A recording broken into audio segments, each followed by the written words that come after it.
лилия гүлін егетін боламыз. Лилия жуасын заказбен алдырттым. Бір үшеу болады.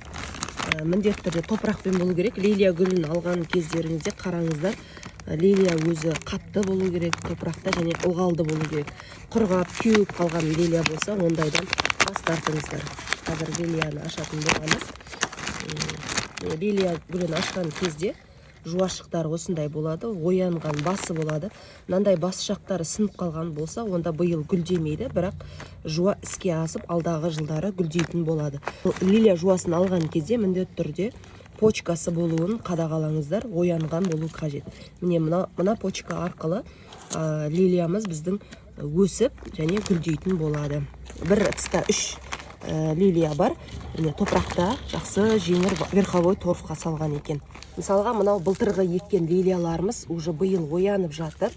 Көрдіңіздер ғой, міне бұл лилия алдыңғы жылғы лилия, яғни лилия гүлі көп жылдық болғандықтан жылдан жылға өзі көбейіп шыға береді.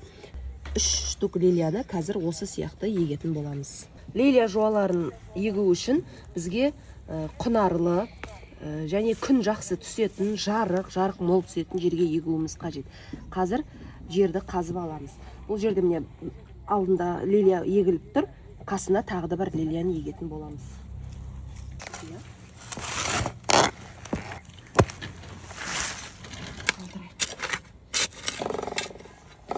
Лилия жуашықтарын еккен кезімізде тереңдігі лилияның өзінің биіктігінен 3 есе болу керек. Шамамен 15-20 сантиметр. 15 сантиметрде орта есеппен жарап қалады. Және лилияның еккен кезде бір-бірінен ара қашықтығы 15 сантиметрдей, 20 сантиметрдей болу керек. Тіпті алша қылсаңыздар да болады. Себебі алда уақытта лилия өзі балалап, көбейіп, одан сайын ұлғая береді. Көп жылдық бір орында көбейетін болғандықтан бұл лилияларды бір штук ексеңізде тіпті жарап жатыр. Жылдан жылға ол көбейе береді.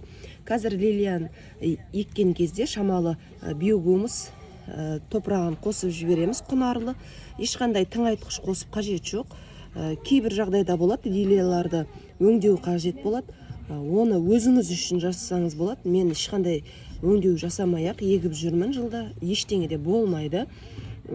Кейбір адамдар Максим Дачникке жасап жатады. Енді өзіңіз қараңыз, егіз марганцовкаға өңдеу жасаймын, Максим Дачникке салып қоямын десеңіз, ол өз еркіңіз. Мен лилияларды орналастырдым, қазір үстінен компост салып егіп шығамыз.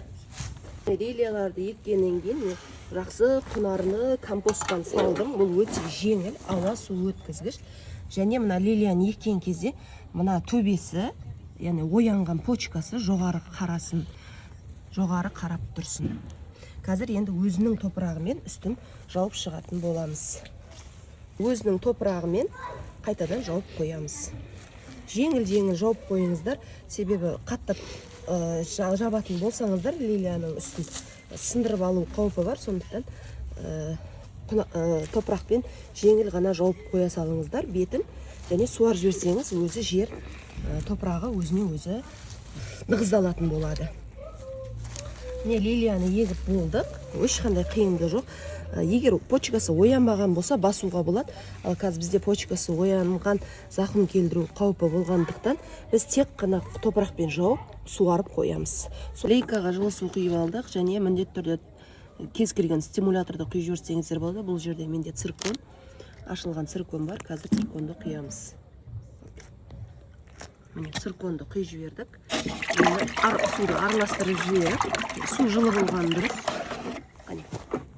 Мен циркон араластырған сумен қазір лилияларымызды суаратын боламыз. Болды. Главное, құрғап қалмасын. Лилияңыз ылғалда тұрсын, ылғалда тез өседі. Құрғап қалып жүрмесін, кеуіп қалмасын, қатты ыстық. Егер сіз тұрып жатқан өңірде күн қатты ыстық болса, онда күнделікті суарып тұрыңыз. Қоңыр салқын болса, 2-3 күнде бір суаруға жарайды. Алдағы уақытта бұйырса лилияларымыз әдемі болып өседі. Оянған кезде осындай сияқты болып лилияларымыз өсіп жататын болады.